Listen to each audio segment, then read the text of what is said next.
Guys, this is Mubin. We're talking about the cardiovascular system. The lecture today is a brief one, fast one, and this is about the nitric oxide.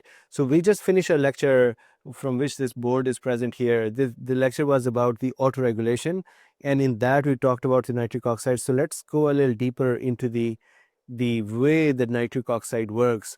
Nitric oxide is called an endothelin-derived relaxing factor. This is released from the endothelium of the blood vessels. Now, when is it released? It is released by multiple factors. For example, it is released when there is shearing effect, when the blood flow through a vessel increases and causes a stretch of the endothelial cell because of viscosity of the blood, that drag is present. That shearing effect would cause, mechanically, it would trigger the endothelial cell to release the nitric oxide. That is one way. Then vasoactive amines also cause the nitric oxide to be released. Then histamine H1 receptors also cause, so this is H1 histamine receptor, also causes nitric oxide to be released. Prostacyclin also cause the nitric oxide to be released. So nitric oxide is released in response to many factors that are looking to dilate the blood vessel. Now, what does the nitric oxide do? What happens is, when the nitric oxide is released, it goes and it triggers the soluble guanylate cyclase. Soluble guanylate cyclase or guanylyl cyclase. What is the function of that enzyme? That enzyme triggers the formation of cyclic GMP from cyclic GTP, just like adenylyl cyclase triggers the formation of cyclic AMP. When there is more cyclic GMP, that increased cyclic GMP causes the inhibition of myosin light chain phosphatase enzyme. Now, the function of this enzyme is to cause relaxation. How does that actually? Cyclic GMP would cause the MLCP to be increased. So now when the MLCP's function is increased, then what would happen is that the myosin and actin binding will reduce, and that would cause a relaxation. Now, one more thing here, which is interesting, atherosclerosis.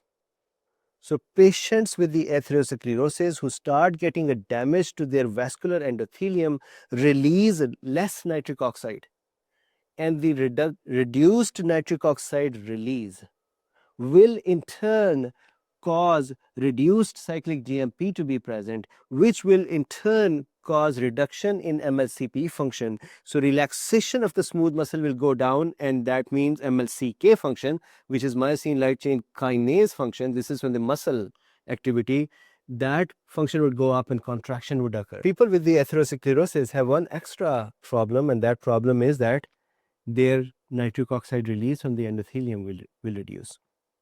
Then nitric oxide is also released by angiotensin II. So what happens is, angiotensin itself is a potent vasoconstrictor. Angiotensin acts on the GQ receptors. So here, this is a GQ receptor. It acts on the GQ receptors on the smooth muscles of a blood vessel. So this is a smooth muscle of a blood vessel. When angiotensin acts there, it acts by two mechanisms. One is that it reduces or inhibits the MSCP, myosin light chain phosphate, that would inhibit or reduce the relaxation of the smooth muscle.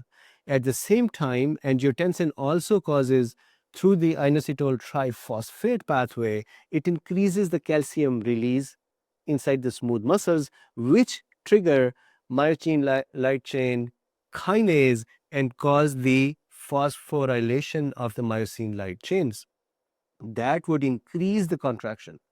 So angiotensin reduces the inhibition and increases the triggering of the muscle contraction, both at the same time. So that is vasoconstriction, right? When the muscle would contract. At the same time, angiotensin II also acts on the receptors in the endothelium, and those receptors are bound to the nitric oxide triggering, and the nitric oxide is released. This nitric oxide release, as you can see here, would cause vasodilatation. So why does angiotensin II also cause vasodilatation? So that is a balancing act that angiotensin II does. Finally, a very important thing, that sildenafil, the drug that is used for erectile dysfunction or impotence, is also activated through the nitric oxide channel. What sildenafil does is, there is an enzyme which is phosphodiesterase 5 that breaks down cyclic GMP. Now, you know that the cyclic GMP is needed by nitric oxide to inhibit MLCP, right? Sorry, to activate MLCP. When phosphodiesterase 5 is inhibited by the sildenafil, that causes cyclic GMP to be more available, to be more present, because it is not getting broken down.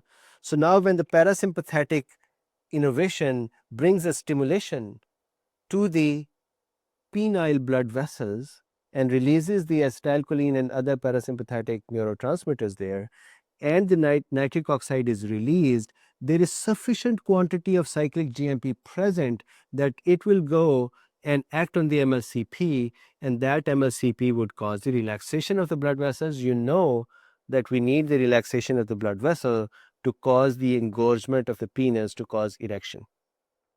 So Viagra, which is the brand name for the sildenafil, works through PDE5 by increasing the quantity of cGMP on which nitric oxide works and causes the relaxation of the blood vessels. Thank you very much.